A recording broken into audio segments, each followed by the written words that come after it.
अस्सलाम वालेकुम नाज़रीन, हाईटेक न्यूज के नेशनल और इंटरनेशनल खबरों में आपका खैर मकदम है। मैं हूं नेहा खान। नजर डालते हैं आज की अहम खबरों पर।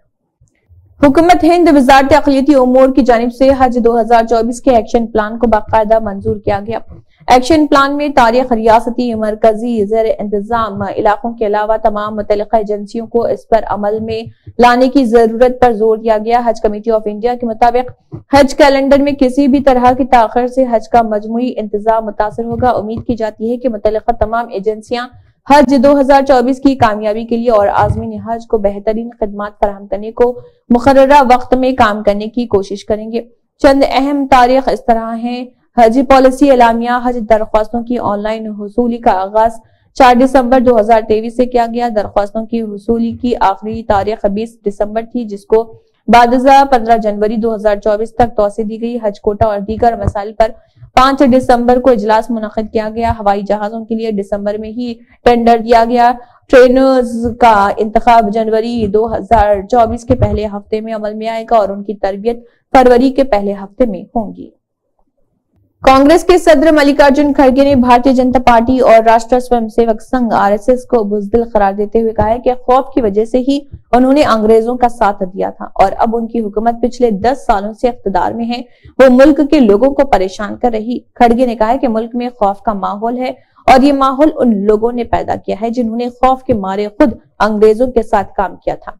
उन्होंने कहा है कि बीजेपी आरएसएस मुल्क को तबाही की तरफ ले जा रही, इसलिए उनसे छुटकारा हासिल करना जरूरी है। खड़गे ने कहा है कि Congress party Modi BJP RSS से नहीं डरती। बीजेपी आरएसएस बुज़दिल हैं। ये लोग डर के मारे अंग्रेजों के साथ काम करते थे, ये लोग डर के मारे माफीनामा लिखते थे। बीजेपी और आरएसएस पिछले 10 सालों से मुल्क के लोगों को परेशान कर रहे। अगर आरएसएस की हुकूमत को ना रोका गया तो मुल्क तबाही की तरफ जाएगा। सोशल मीडिया का इस्तेमाल करने वाले अफराद के लिए हुकूमत नया उसूल लेकर आई है। इस नए उसूल के मुताबिक आपने अगर एक गलती कर दी तो फिर फेसबुक, इंस्टाग्राम समेत दीगर सोशल मीडिया अकाउंट्स हमेशा के लिए डिलीट हो जाएंगे। अगर आप ऐसा नहीं चाहते तो फिर आपको गलती करने से बचना होगा। दरअसल हुकूमत ने डिजिटल पर्सनल डाटा प्रोटेक्शन की सिफारिश के बाद एक उसूल नाफिज किया है। इसमें बगैर यूजर को बताए हुए ही सोशल मीडिया अकाउंट को डिलीट कर दिया जाएगा। हुकूमत के नए उसूल के मुताबिक जिन यूजर्स ने गुज़िश्ता 3 साल में अपना सोशल मीडिया अकाउंट ओपन नहीं किया है या फिर इस अकाउंट के जरिए कोई पोस्ट नहीं किया है, उन सभी अकाउंट को हुकूमत हमेशा के लिए बंद कर सकती है। सोशल मीडिया से मुतल्लिक बने इस नए उसूल को ई कॉमर्स कंपनियों, ऑनलाइन मार्केट प्लेस, गेमिंग कंपनियों और सभी सोशल मीडिया कंपनियों पर भी नाफिज किया जा सकता है। इससे हिंदुस्तान में सोशल मीडिया यूजर्स की हकीकी तादाद का भी पता चल जाएगा। हुकूमत के इस उसूल से इन यूजर को सबसे ज्यादा नुकसान होगा जो कई महीनों तक अपना अकाउंट ओपन नहीं करते और एक बार जब अपने अकाउंट का पासवर्ड भूल जाते हैं तो उसकी जगह नया सोशल मीडिया अकाउंट बना लेते हैं। अगर आपने भी ऐसे ही कई अकाउंट्स बनाए हुए हैं तो ये यकीनी है कि आपका पुराना बंद पड़ा हुआ अकाउंट हमेशा के लिए डिलीट कर दिया जाएगा। इस साल के शुरू में अमेरिका के आसमान पर एक जासूस गुब्बारा देखा गया था। बताया गया है कि यह गुब्बारा चीन ने भेजा था। रिपोर्ट के मुताबिक एक अमेरिकी ओहदेदार ने इंकशाफ किया कि चीनी जासूस गुब्बारे ने नेविगेशन और लोकेशन से मुतल्लिक डेटा वापस चीन भेजने के लिए एक अमेरिकी इंटरनेट सर्विस फराहम कुनिंदा का इस्तेमाल किया था। ताहम रिपोर्ट में इंटरनेट सर्विस फराहम करने वाले का नाम जाहिर नहीं किया गया। रिपोर्ट में बताया गया है कि गुब्बारे में अमेरिका पहुंचने के दौरान बीजिंग से राब्ता करने की सलाहियत मौजूद थी। रिपोर्ट के मुताबिक सबसे पहले इतला दी कि यह गुब्बारा मौसलात के लिए अमेरिकी नेटवर्क पर मुनहसर था।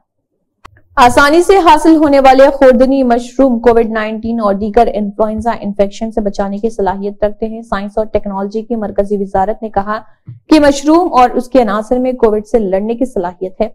ये अनासर कुदरती anti infection, anti viral, anti inflammatory और एंटी कोएगुलेशन है। वजारत के मुताबिक कोविड-19 वबाई मर्ज ने बायो एक्टिव और अज्जा पर तवज्जो मरकूज की जो मदाफियाती निजाम को फरोग देते हैं। नतीजतन दुनिया भर में साइंसदानों ने बायो एक्टिव मरकबात पर गहरा मुताला दोबारा शुरू कर दिया जो SARS-CoV-2 के खिलाफ हिफाजत के लिए मुदाफियाती निजाम को बढ़ा सकते हैं और इस वायरस की तेज रफ्तार मुंतकली को महदूद कर सकते हैं।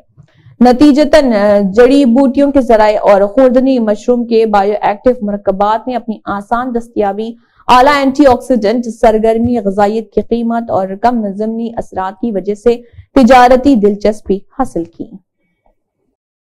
مصر میں نیشنل انسٹیٹیوٹ برائے فلکیاتی اور جیو فزیکل ریسرچ کے صدر ڈاکٹر جد القادی نے کہا ہے کہ رجب کے مہینے کے دنوں کی تعداد 29 سے، شعبان کا آغاز اگلے فروری کی 11 تاریخ کو ہوگا، رمضان المبارک کا آغاز اگلے مارچ کی 11 تاریخ کو ہو رہا۔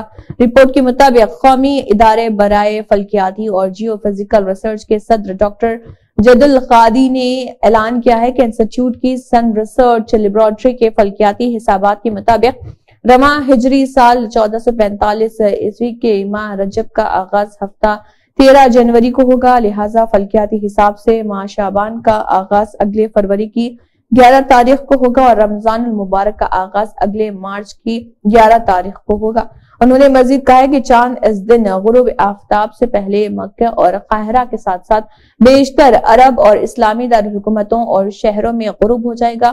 ڈاکٹر جل القادی نے وضاحت کی ہے کہ چاند مکے میں غروب آفتاب سے 3 منٹ پہلے اور قاہرہ میں 7 منٹ اور مصر کے باقی گورنروں میں 2 سے 9 منٹ کے درمیان اور عرب اور اسلامی دارالحکومتوں اور شہروں میں 1 اور 17 منٹ کے درمیان کے وقفوں میں چاند غروب ہوگا۔ اسی کے ساتھ ہائی ٹیک نیوز کے نیشنل اور انٹرنیشنل خبریں اختتام کو پہنچتے ہیں۔ اللہ حافظ۔